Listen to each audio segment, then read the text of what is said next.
오늘 하나님께서 우리에게 주시는 생명의 양식은 하나님의 안목이라는 제목으로 우리에게 양식을 주셨습니다.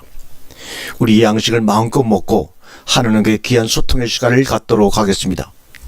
하나님과 하나님의 자녀의 관계, 하나님과 우리의 관계는 상황과 조건의 관계가 아니라 생명과 젖줄의 관계가 되어야 합니다. 하나님의 시선과 나의 시선이 마주쳤을 때 하나님이 우리에게 집중하십니다. 갈대아 우르에서는 최고로 잘 되어야 아브라함입니다. 그러나 하나님의 나라에서는 작은 자라도 아브라함이 됩니다. 열국의 아버지는 생명의 관계지 다른 관계가 아닙니다. 우리가 창세기 38장에 나오는 다말과 유다의 관계를 한번 여러분 묵상해 보시길 바랍니다. 창녀가 되는 오명을 쓰더라도 하나님의 씨를 받았습니다. 이것이 바로 침노입니다. 이때 하나님의 시선이 다말에게 집중되었고 꽂혔습니다. 그런데 우리는 너무나 세상을 살아가면서 자기 생각이 너무 많고 최면에 붙잡혀 있는 것은 아닌지요. 그러나 사실 우리들의 상황이 세상과 벗된 것이 창녀가 아닙니까? 다말은 자기 몸을 하나님의 뜻을 이루는 데 사용했습니다. 아브라함도 노아도 요셉도 여러분들도 저도 이것이 바로 산제사요 산제물인 것입니다. 하나님을 이용하여 자기 뜻을 이루려고 하는 신앙, 이것이 바로 도적입니다. 몸을 주신 것은 하나님의 뜻을 이 땅 위에 이루려고 하는 데 있는 것입니다. 그 위에 영원한 축복, 영생이 열리는 것이죠. 하나님의 뜻을 이루었으면 그 몸을 벗고 하나님의 나라로 영생합니다. 하나님의 뜻을 이루지 못했으면 그 몸을 벗고 영원한 지옥으로 간다고 하는 것은 여러분 이미 알고 있는 사실 아닙니까? 당신은 하나님의 시선이 당신에게 집중하게끔 살고 계십니까? 그런데 내 모양이 하나님의 시선을 잡아 끌지를 못하고 있습니다. 하늘의 미랄이 나 자신이 땅에 떨어져 썩어야 내가 없어져야 뿌리를 내리고 열매를 맺습니다. 즉 하나님의 나가 생기는 것입니다. 창세기 1장에서는 모두에게, 그러나 요한복음에서는 모두가 너희로 변화가 됩니다. 무슨 일이 있어도 우리는 모두에서 너희 안으로 들어가는 삶과 신앙생활이 되어야 될 줄로 믿습니다. 창세기 38장에 다말은 창녀가 되겠다는 생각을 누가 주었습니까? 자신의 생각이었을까요? 하나님이 주신 생각이었을까요? 정답은 하나님이 주신 생각입니다. 다말은 많은 남자와 상대하는 창녀가 아니라 오직 한 남자 유다뿐이었습니다. 그런데 한 번의 만남으로 임신을 했습니다. 이것이 바로 하나님의 뜻입니다. 하나님 앞에서 나의 형편과 처지를 따지면 나를 들어 쓰실 수가 없습니다. 고로 나의 형편과 처지를 붙잡지 말고 여러분 손에서 놓으시길 바랍니다. 여러분의 생각에서 내려놓으시길 바랍니다. 하나님이 나를 쓰시려고 하면 어떤 방법으로든 쓰신다고 믿으시기 바랍니다. 문제는 바로 오늘 내가 그 응답에 순종하느냐에 달려 있습니다. 다말의 일사가고 죽으면 죽으리라. 성공하면 성공에 기록되지만 실패하면 돌에 맞아 죽는 것을 왜 다말이 몰랐겠습니까? 하나님 나라에 기록되느냐, 세상에서 돌에 맞아 죽느냐, 여러분 오늘 이 시간은 선택하시기 바랍니다.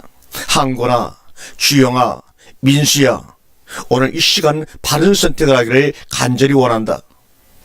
그러나 아브라함의 조카 롯은 소돔성 심판 사건 후 그의 두 딸과 동침을 하게 되는데 이 두 딸들의 생각은 하나님의 생각이 아니라 자신들의 인간적인 판단으로 아버지와 동침을 감행한 결과 끔찍한 결과를 낳지 않았습니까? 그 결과 사이에 태어난 자식들은 하나님 나라의 족보에 이름을 올리지 못하고 모압과 암몬 족속의 조상이 되었다고 창세기 19장에 기록되어 있습니다.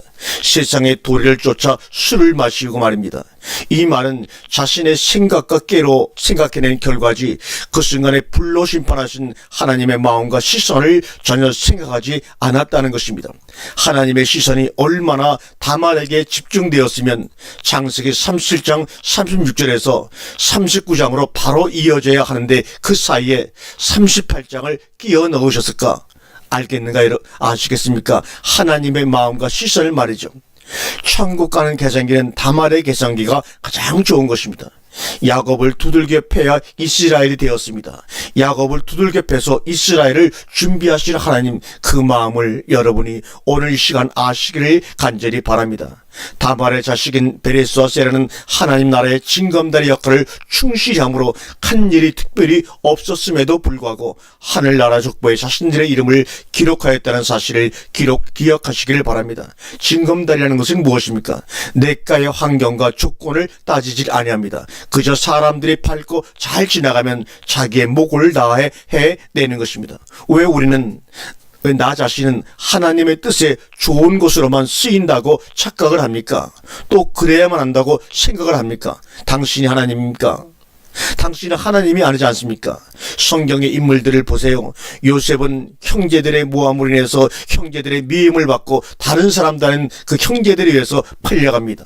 그것도 머나먼 애굽으로 말이죠. 그래서 정말 그 보디발의 집에서 집사노릇을 하다가 또 누명을 쓰고 사건으로 감옥에 투옥되고 술 맡은 간을 만나고 그의 배신으로 고통을 당하고 후에 왕의 꿈을 해몽하고 이런 여러 가지 정말 사람으로서는 상상할 수 없는 인생의 고난과 모순을 겪으면서 결국은 하나님의 뜻을 드러내는 데 사용되고 맙니다.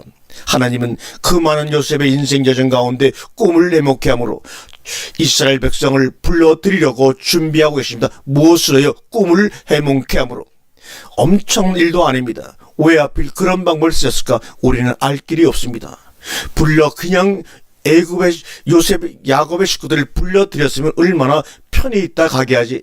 그것도 430년 동안 애굽의 종살이를 하게 하십니다. 여기서 요셉을 애굽으로 내려보내신 하나님의 계획을 어렴풋이나마 우리가 알 수가 있습니다. 그러나 정작 요셉은 죽을 때까지 하나님의 뜻을 알 수가 없었을 것입니다. 그 이유는 이스라엘 백성들의 출애굽은 그 사후에 이 몇백 년 뒤에 일어났기 때문입니다. 우리가 포기하는 순간 하나님의 시선이 여러분에게 집중하기 시작합니다. 하나님이 여러분을 대신하여 일하기 시작하십니다. 성경을 보면 하나님의 족보가 정말 아슬아슬하게 이어져 가는 것을 볼 수가 있습니다. 곧 끊어질 것 같다가도 끊어지지 않고 이어져감을 볼 수가 있지요. 하나님의 시선이 저와 여러분에게 도전이 되고 있는 것은 축복입니다. 그런데 걸리는 것이 전부입니다. 고로 치유를 받아야 합니다. 깎아내고 보충해서 생수가 흘러갈 길을 만들어내야 합니다. 아멘.